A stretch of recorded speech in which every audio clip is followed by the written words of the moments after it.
Her fasting blood sugar was 118 mg DL. She was being careful. She had cut out every dessert she could name, and she was still spiking to over 200 after lunch 3 days a week. The problem wasn't the piece of dark chocolate she snuck in on Saturdays.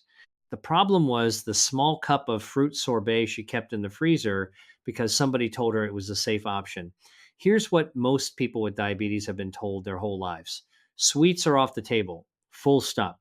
And for decades, that blanket rule made rough sense when doctors only had one tool looking at the total sugar content per 100 grams: high sugar, hard ban.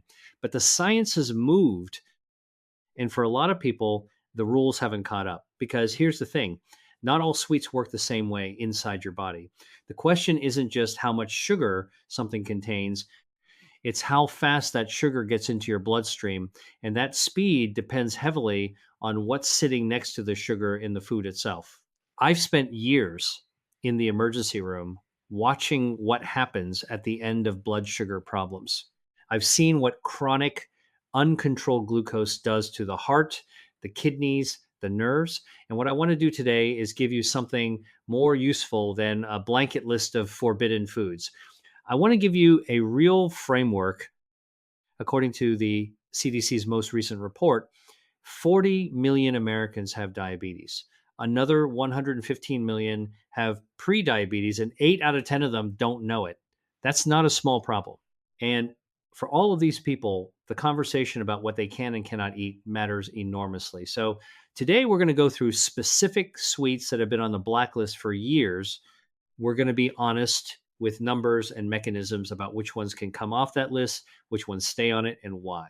And at the end, I'll give you a 3-part framework you can apply to any sweet on any shelf, even one we don't cover here. Before we get into the individual foods, it's worth spending a moment on why the blanket rule existed in the first place and why it stuck for so long, even after the evidence started moving. The original reasoning was simple. Diabetes is a condition where the body struggles to manage glucose. Sugar is glucose, or converts to glucose very quickly. Therefore, sugar is the enemy. Keep sugar out. That logic isn't wrong, but it's incomplete in a way that has caused real harm for millions of people because it treats all sugar as functionally identical, regardless of what else is in the food, how fast that sugar actually absorbs, and how the body responds to different absorption rates. Here's the mechanism that changes everything. When glucose enters your bloodstream, your pancreas releases insulin to move that glucose into cells. In type 2 diabetes, cells have become resistant to insulin, meaning the signal doesn't work as efficiently as it should. The pancreas has to release more insulin to get the same job done. Over time, this pattern leads to higher baseline blood sugar, more stress on the pancreas, and the downstream complications that make diabetes so serious. But here's the critical nuance. The pancreas isn't struggling equally with all sugar sources. It struggles most with fast spikes when a large amount of glucose floods the bloodstream in a short window, demanding a huge insulin response all at once. A slow, gradual glucose entry over 90 minutes is far more manageable than an identical amount of glucose arriving in 15 minutes. Same total sugar, completely different stress on the system. That is the entire logic behind glycemic index, a measure not of how much sugar a food contains, but of how quickly it raises blood glucose relative to pure glucose as a reference. And it is the lens that should replace the old sugar content per 100 grams approach for anyone managing diabetes in 2025. The reason it took so long for this to filter into practical dietary advice for patients is partly institutional inertia, partly the difficulty of communicating nuance in short appointments, and partly the legitimate concern that giving people permission for some sweets would lead them to overdo it. That last concern is valid, but the solution is better information and better tools, not a rule that pushes people towards sorbet while telling them to avoid a small square of dark chocolate. Let's start with the one that surprises people most. Halva, the dense sesame-based confection, has been treated as forbidden for people with diabetes for decades.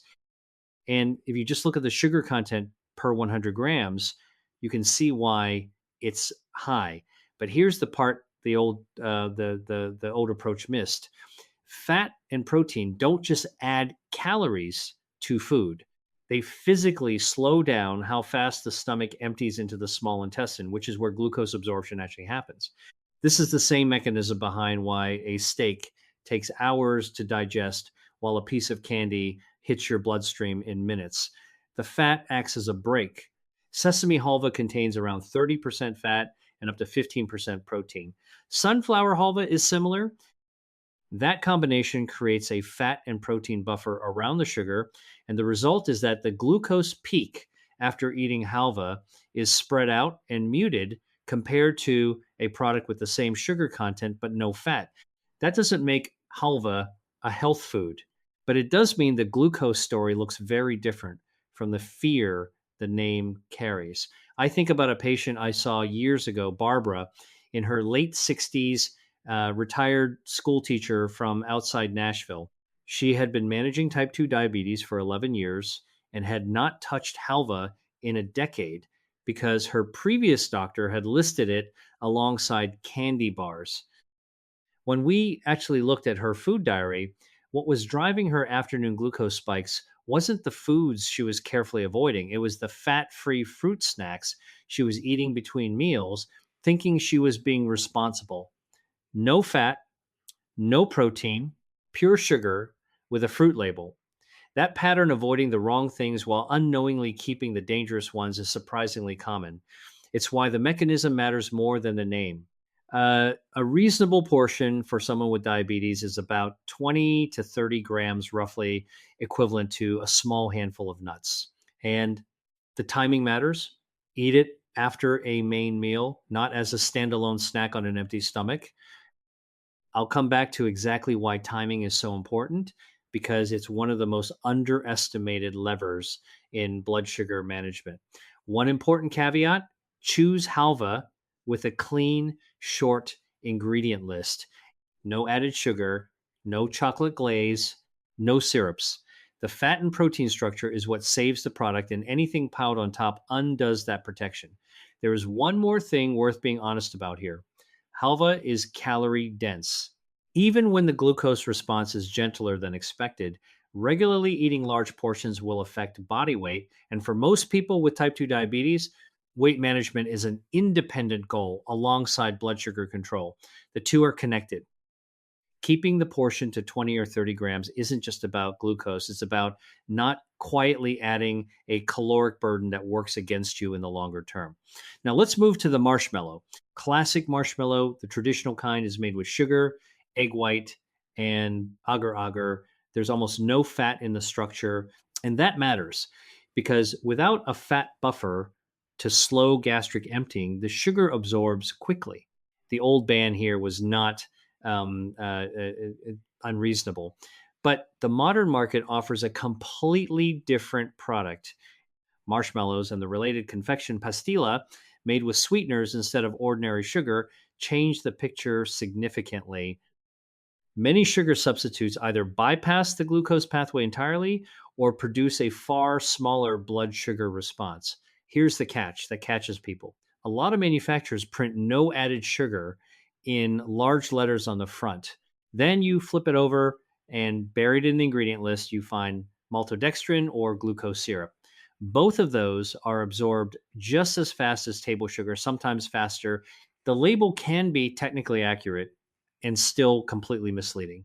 The only reliable check is to read the actual ingredient list.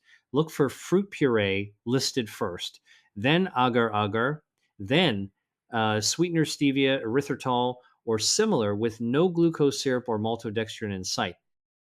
If the ingredients are clean, one or two pieces after a meal is a very different proposition from the blanket ban that most people with diabetes have been living under. Here is a practical habit worth building. Before you buy any sugar-free or diabetic-friendly packaged sweet, count the ingredients. 5 or fewer is a good sign. 10 or more, and you are almost certainly looking at a product that has compensated for removing sugar by adding other things that behave like sugar.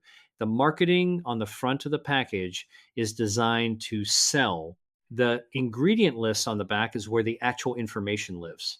Pastila works on the same principle. It's slightly denser, contains a bit more fruit puree, and follows the same rules. Clean ingredients, small portion after food. Now, here's one of the reversals in this video that surprises people most: fruit sorbet, fruit ice, the clear, bright, fruit flavored frozen options that have been marketed as the lighter, safer alternative to ice cream.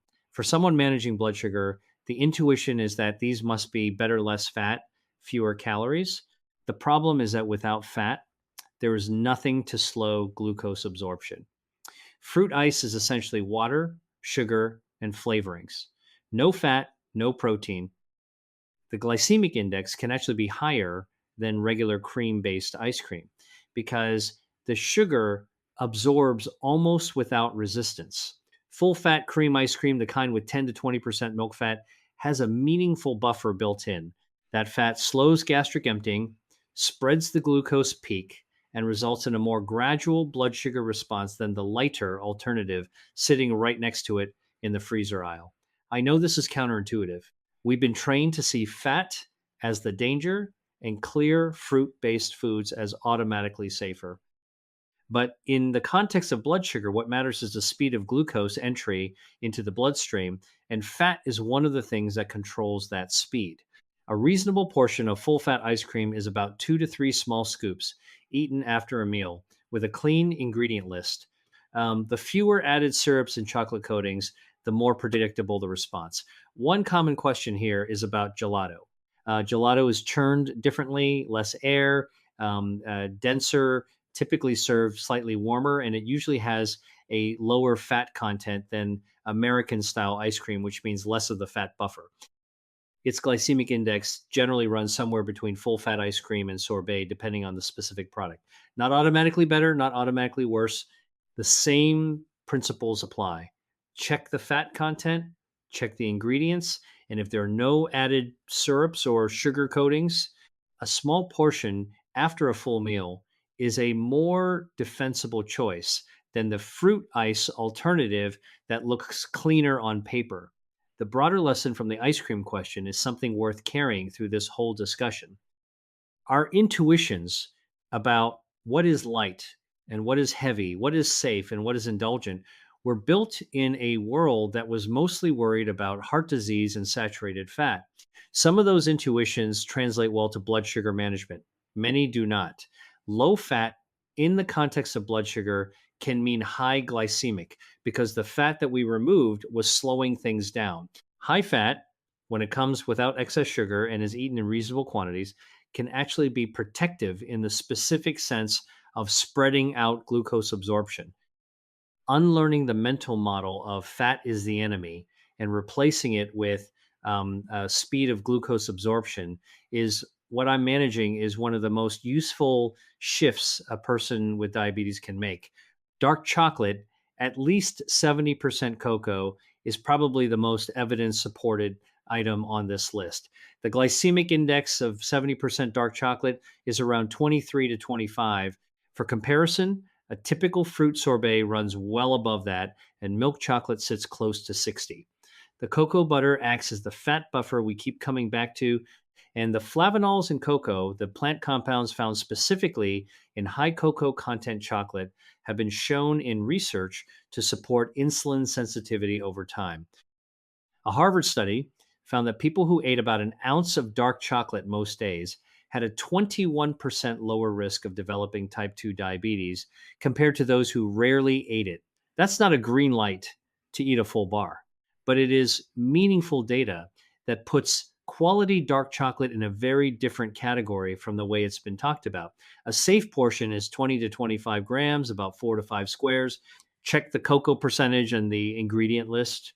Sugar should not be the first ingredient. Many products market themselves as dark chocolate while containing far more sugar and far less real cocoa than the label implies. One note on nut-filled chocolates.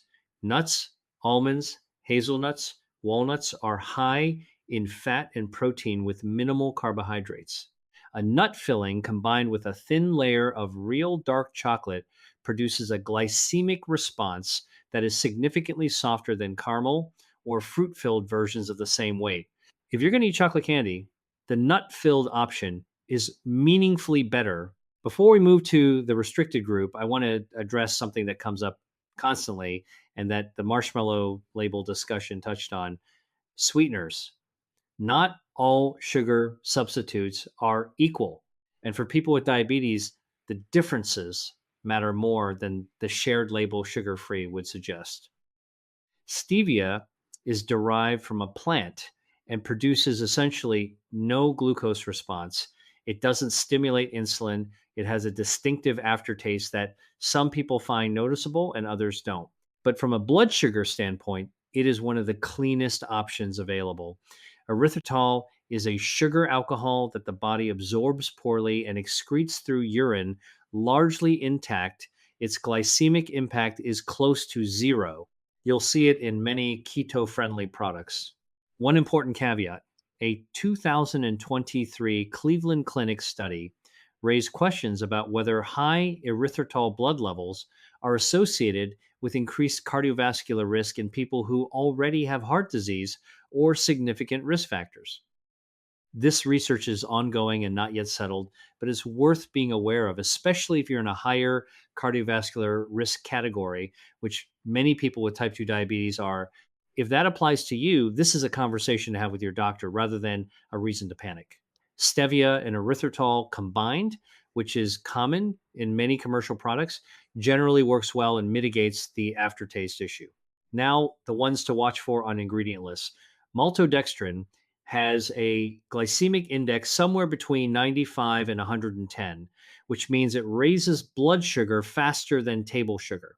It is used as a filler, a texture agent, and sometimes as a flavor carrier.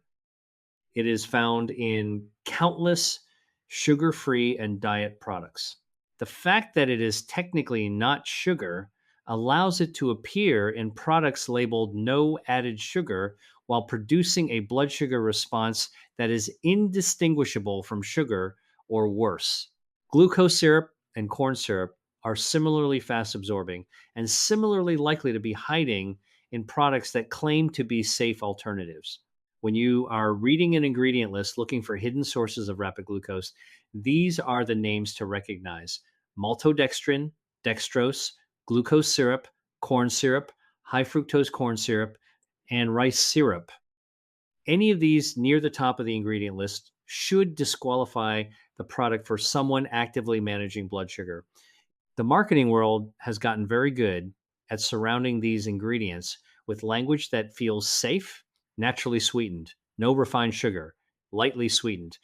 None of these phrases tell you what the glycemic impact actually is. The ingredient list is the only document that does. Now, let's talk about the group that doesn't get rehabilitated. Condensed milk, honey, jam. These three have one thing in common. They are concentrated sugar sources with essentially no fat or protein to slow absorption. Condensed milk has a dairy base, and people often assume that means the milk content provides some protection. It doesn't, at least not at these concentrations. The sugar density is high enough that a single tablespoon can produce a spike comparable to a piece of straight candy. Honey has a similar story. It carries a few trace minerals and antioxidants, and there is some legitimate nutrition in raw honey.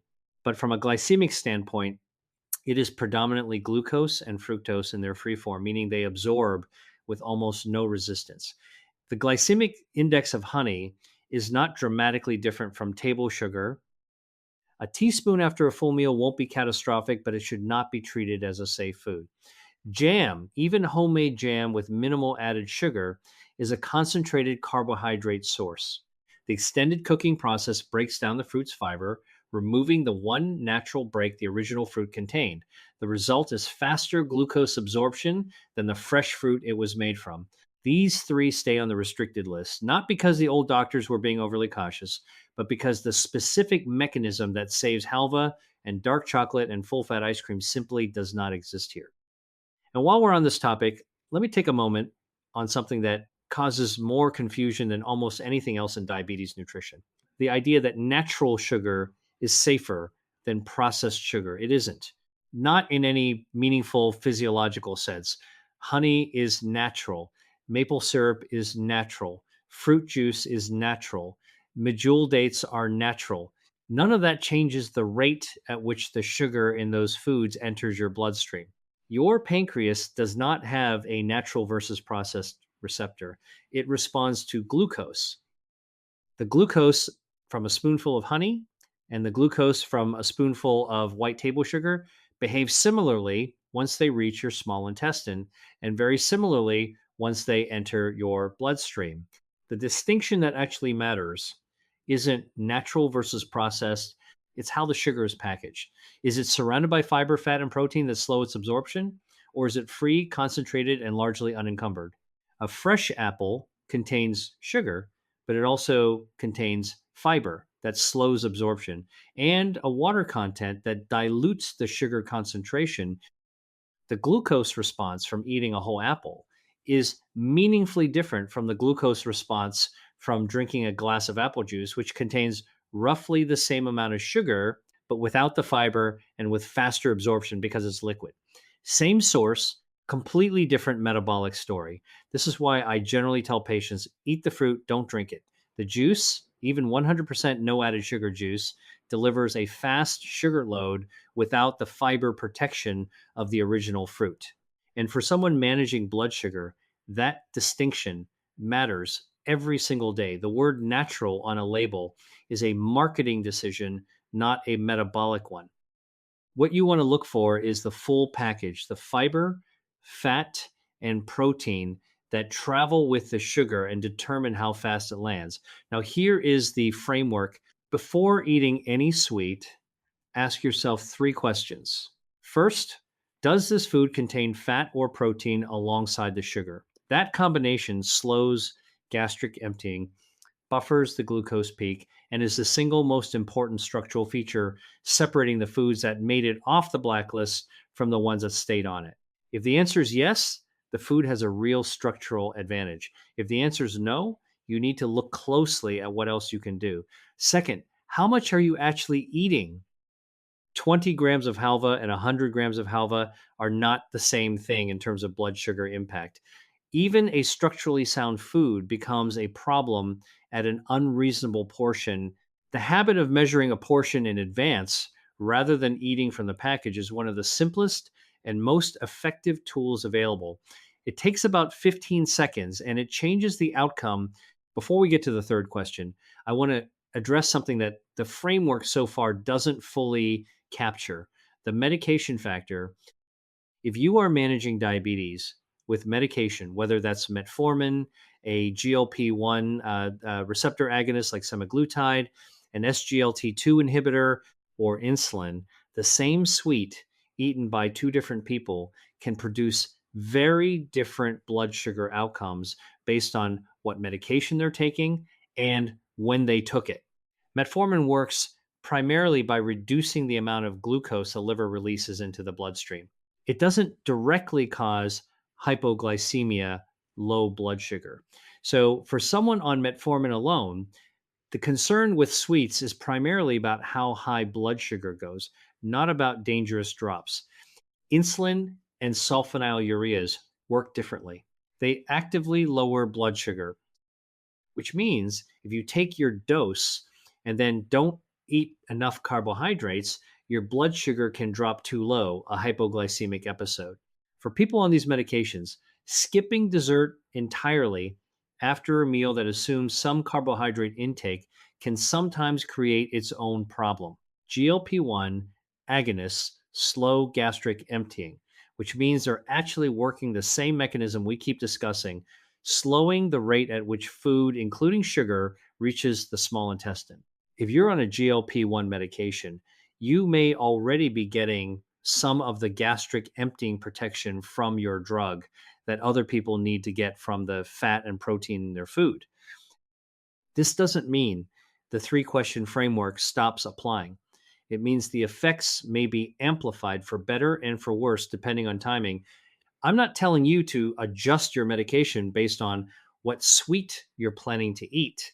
I'm telling you that the conversation about sweets belongs in the same conversation as the conversation about your medication regimen. Your endocrinologist or primary care doctor knows both sides of that equation. You deserve to have that full conversation, not a simplified no sweets that treats food in isolation from everything else affecting your blood sugar. Third, and this is the one most people underestimate, when are you eating it? Here is the mechanism. When you eat a sweet on an empty stomach, there is nothing else in the digestive system to slow its passage. The sugar moves into the small intestine and the bloodstream quickly and directly. When you eat that same sweet after a meal that already contained protein, fiber, and fat, the gastric emptying rate is already slower. The food you ate before the sweet is still in the stomach, slowing everything down. The same sweet, the same portion, at the same time of day produces a meaningfully different blood sugar response depending on what came before it. Research has shown that eating carbohydrates 10 minutes or more after protein and fiber rich foods reduces the postprandial glucose spike in a measurable way. This is called food sequencing, and it's one of the most underutilized practical tools in blood sugar management. The practical version: eat your protein and vegetables first. Then, if you're having a sweet, have it after, not before. That sequencing is not dramatic, but the effect on your blood sugar curve is real. What this looks like at an actual meal: finish your chicken, your salad, your cooked vegetables, give it 10 minutes, then have your 2 squares of dark chocolate or your small portion of halva. You are not eating less. You are not denying yourself. You are simply changing the order. And that order changes the rate at which the sugar from the sweet enters your bloodstream. This is also why dessert at the end of a full dinner is, from a blood sugar standpoint, genuinely safer than a sweet snack in the middle of the afternoon on an empty stomach. The old social custom of saving the sweet for last actually had something physiologically correct embedded in it, even if nobody knew the mechanism at the time. And one more practical tool: if you have a home glucometer, use it. The American Diabetes Association's general target is to keep blood sugar under 180 mg DL at 2 hours after eating. If you want to know how a specific sweet actually affects you personally, not someone else, with a different body and different medications, test it. Eat your normal meal. Have a small portion of the sweet afterward. Check at 2 hours. That number tells you more about whether that product works for you than any Deuce's guidance can. Diabetes is individual. What produces a moderate response in one person can spike higher in another. And so the glucometer is the most personalized tool you have. And if you are not currently checking at home, that is a conversation worth having with your primary care doctor at your next visit. Ask whether regular post meal monitoring makes sense for where you are in your management. For many people, a few targeted checks around new foods gives them real information, not anxiety, not guesswork, but an actual number that helps them make a better decision next time. That is a very different thing from worrying indefinitely about whether something is safe. So let me bring this together into something you can actually use. The blanket no sweets rule was not wrong for its time. It was formed when the only tool was total sugar per 100 grams. But the evidence has moved, and for many people, the restrictions have not. Here is the complete picture. The central mechanism is gastric emptying rate. When a sweet contains fat and protein alongside its sugar, those components slow the rate at which the stomach empties into the small intestine, which is the gateway to glucose absorption. Slower gastric emptying means a more gradual, lower peak glucose response. That difference isn't trivial. For someone with type 2 diabetes, it can be the difference between a manageable post-meal glucose reading and a significant spike. The timing of when you eat a sweet relative to the rest of your meal operates on the same mechanism. A meal that already contains protein, fiber, and fat has already slowed your gastric emptying. A sweet eaten after that meal enters a system that's already breaking. The same sweet on an empty stomach has nothing to slow it down. The natural versus processed distinction is largely irrelevant to blood sugar management. What matters is the structure of the food. whether the sugar is embedded in fiber, fat, and protein, or whether it's free, concentrated, and unprotected. And the individual factor, your body, your medications, your specific metabolic profile, means that general guidance is a starting point, not a final answer. The glucometer is the tool that makes it personal. From the old blacklist, these can be reasonably included for most people with diabetes in the right portions at the right times. Halva, 20 to 30 grams after a meal, no added sugar or glazing. The fat and protein in sesame or sunflower seeds create a real structural buffer around the sugar content. Marshmallow or pastila with clean ingredients, fruit puree, agar-agar, and a real sweetener such as stevia or erythritol with no glucose syrup or maltodextrin, 1 or 2 pieces after food. Read the full ingredient list, not just the front of the package. Full fat cream ice cream, 2 to 3 small scoops after a meal. Not sorbet, not fruit ice. The milk fat is the protective mechanism, and removing it to make the product lighter removes the one thing that was making it safer for blood sugar. Dark chocolate at 70% cocoa or above, 20 to 25 grams, about 4 to 5 squares, or nut filled chocolates with a thin layer of real dark chocolate. Check that cocoa is listed before sugar in the ingredients. These stay on the restricted list. Condensed milk, honey, jam, fruit juice, and any product where the first sources of sweetness are glucose syrup, maltodextrin, dextrose, or corn syrup. The mechanism that protects the others is absent here. 3 questions before any sweet. Does it contain fat or protein? Is the portion measured rather than estimated? Is it eaten after a meal, not before or between meals? If you are on insulin, a sulfonylurea, or a GLP-1 medication, bring this framework to your next appointment and ask how it fits with your specific regimen. The food and the medication are part of the same system. And one action for this week, pick the one sweet from the rehabilitated list that you have missed most. Have a measured portion after dinner on one evening. Check your blood sugar at 2 hours, write down the number. That single data point from your own body, on your own medication, after your own dinner, tells you more than any general guideline can. You don't need to give up everything forever. You need better information, a real framework, and the willingness to check what's actually happening in your body. Before changing your diet, talk with your primary care doctor or your endocrinologist. Diabetes is individual, and what works safely for one person may need adjustment for another, but the conversation is worth having, and now you have a better foundation to have it. If this was useful, I'll see you in the next one.